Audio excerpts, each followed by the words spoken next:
Tonight at 5, Comeback Cash. Not 1, not 2, not 3, not 4, but 5 drawings for $1 million. Colorado will offer a chance at riches to anyone who gets their shot. Moderna, Pfizer, Johnson & Johnson, everybody has that chance of winning this lottery. Call it incentive, call it a bribe. Critics call it a waste of money. This is ridiculous. No, that's what I thought. State leaders only care if it works. Plus, Contact Denver7 gets results for a family who ordered cameras on Amazon but wound up with an empty box. $7,000's a lot of money. I don't care who you are. And days after being shot in the line of duty, a Colorado deputy finally returns home.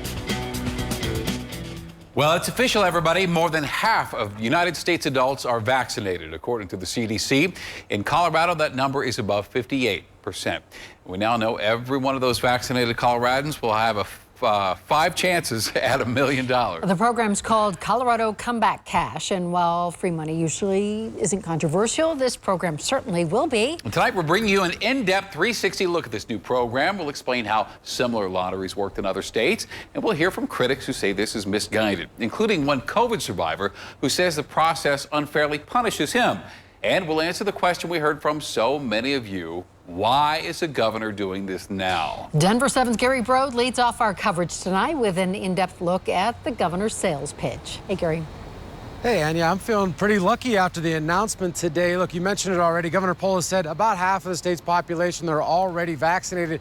He also said that their research shows only about 10 to 15% of Colorado's population right now refuses to get the shot no matter what. So really, this lottery is aimed at that 30% or so in hopes of motivating them to get vaccinated, with the very first chance coming a week from Friday. Ending his news conference with a quote from the Hunger Games. May the odds be ever in your favor. Governor Polis announced Tuesday afternoon a drawing system to give $1 million to 5 Coloradans over the next month and a half. Anybody who got the vaccine in Colorado or who gets the vaccine will be an automatic participant in not 1, not 2, not 3, not 4, but 5 drawings for $1 million. It's a vaccination strategy other states like New York, Maryland, and Ohio are already doing. We have seen this kind of drawing work in states like Ohio, where they saw a surge in interest from launching their drawing, and we expect that we'll see the same thing here. All you have to do to enter is get vaccinated. Unlike Ohio, Coloradans who have been vaccinated don't need to sign up for the drawing. They just have to wait for their name to be called. The first drawing is June 4th, so if you haven't been vaccinated yet, you have until June 1st to be eligible for the first lottery. If you miss that date, you will still be part of the subsequent drawings. As the governor was speaking, you were reacting as you followed along through our Denver7 Facebook Live feed. And just like any topic ever on Facebook, the comments were mixed. Some, like Alicia, thanking the governor for the initiative, or Angela, who is already counting her money when she wrote, "Winner, winner, chicken dinner." Others, like Heat, wrote, "$1 million still won't get me vaccinated." And Karina asks, if the vaccine is so wonderful, why bribery? Is this a game show? The $5 million from the drawing is CARES Act money the governor says would have been used on advertising to get more shots in arms. We feel this complements some of the advertising and outreach that we're doing and will generate even more interest in the vaccine than if we simply had spent this money on television commercials. All right, so here's what you know. To be eligible, you need to be a Colorado resident. You need to have received at least one of the vaccination shots at this point, and you need to be at least 18 years old when your name is called. As we mentioned, June 4th, that's the first drawing, and there will be one every week after that. Last one is July 7th. Reporting live here in Denver, I'm Gary Brode, Denver7. All right, Gary, thank you. And we have seen states try to give stuff away to convince people to get the vaccine. That didn't work. This lottery proposal may be the winning formula. You see, in Ohio, the lottery led to a 55% increase in vaccinations among people 20 to 49 years old after weeks of declining demand. Oregon and Maryland now jumping on the bandwagon. So we wanted to give you an in-depth look at the psychology behind this type of drawing. It's called a regret lottery. Unlike a regular lottery where you buy a ticket, everyone in the state is technically qualified for this lottery. You have to activate your ticket by getting the vaccine. So the thinking here goes, because some people get excluded, their FOMO and feelings of regret kick in, and that motivates them to get vaccinated. Anecdotally, it appears to be working.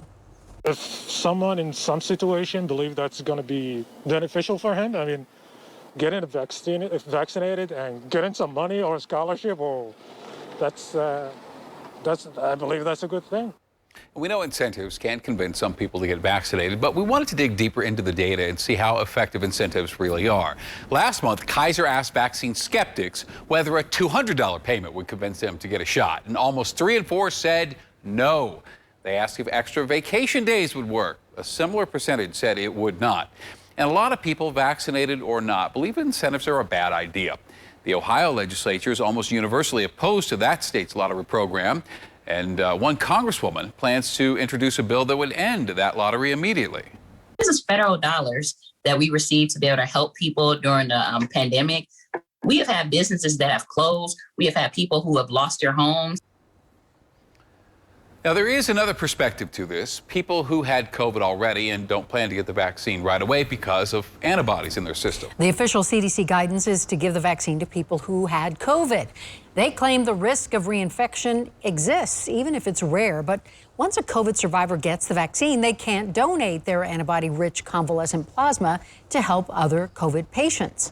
Tom Phillips says he won't get the vaccine for that reason. I'm against getting a COVID vaccine if you've already had COVID. I think by incentivizing people, it really sends the wrong message, because you should do it because you want to protect your own health. Our coverage of Colorado's new vaccine lottery continues right now on the Denverchannel.com. We have clips of Governor Polis and state lottery executives hyping the proposal, and we want to hear your perspective on this. The email address is 360@thedenverchannel.com.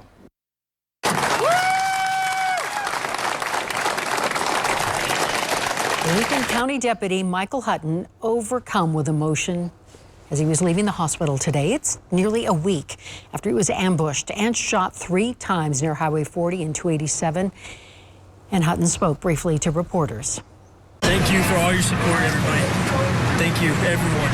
Thank you. Good luck. Yeah, I got lucky. Hutton was taken home in his own patrol car. The investigation into his shooting is ongoing. Deputies say the gunman took his own life. George Floyd's family visited the White House today, marking 1 year since he was killed by a now former Minneapolis police officer. And they talked about the future of policing. Now, one of Biden's campaign promises involved passing the George Floyd Justice in Policing Act by today. Now, obviously, that has not happened. Congress is still, though, trying to get it through this summer. The fundamentals of this bill has to be greater transparency in American policing, greater accountability in American policing, and then when bad things happen, officers have to be held accountable. Democrats are pushing to end qualified immunity, which shields officers from being sued for damages for their actions on the job. And Republicans. Now, this doesn't mean Floyd's death did not create change. There were at least 82 bills enacted across the country aimed at police reform and transparency since Floyd's death, including one here in Colorado. Questions remain about how the future of policing should look in Denver. We take an in-depth look at that issue earlier this week, and you can find police perspective along with a 112-point plan from a city task force by visiting thedenverchannel.com. Amazon deliveries. You cannot beat the convenience, but what happens if something goes wrong? Consumer investigator Jacqueline Allen is getting results for an Alamosa farming family who paid $7,000, they say, for an empty box.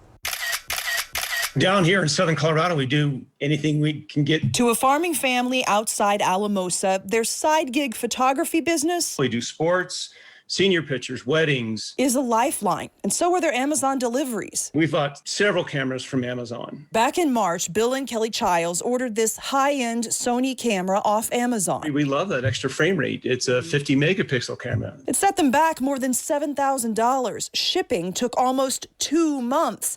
And when the package finally arrived... When I came home to open it up, I thought, oh, this doesn't feel right. Instead of their Sony camera, they say they received 2 camera boxes.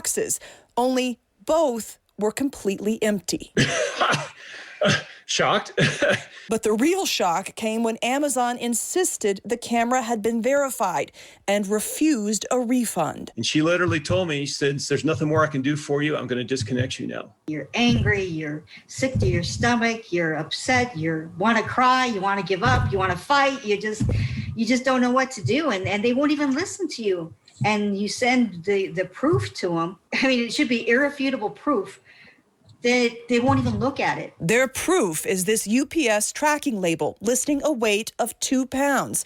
On other sites, the Sony camera package is listed as weighing more than 3 pounds. Also suspicious, the same in-demand camera model is listed for thousands less on sites like OfferUp. What do you think is going on here? I think they got ripped off and somebody in Amazon blew it, in my opinion, and they're just trying to cover their position. The Childs filed a police report, disputed the credit card charge, and reached out to contact Denver7. $7,000's a lot of money. I don't care who you are. After we started making calls and the Childs emailed Jeff Bezos, Amazon sent this email saying once the credit card dispute is resolved, they will process the refund. What is your concern about how Amazon has handled this? Well, is there any integrity to that company anymore? For the Childs, this story is about asking what protections consumers have if their Amazon deliveries arrive empty and their lifeline is cut off. For Contact Denver7, I'm Jacqueline Allen. It is beautiful right now and even a little bit warmer coming up tomorrow. Plus, lawmakers take another step to limit the strength of Colorado's pot. And Denver7 investigates how a loophole is forcing some families to pay tens of thousands of dollars for infertility treatment. How much money would you say you're in total? The medication so far has been about $20,000. And you'll meet a young man who's already paying for his future by selling rocks. We didn't realize how much money I was going to make.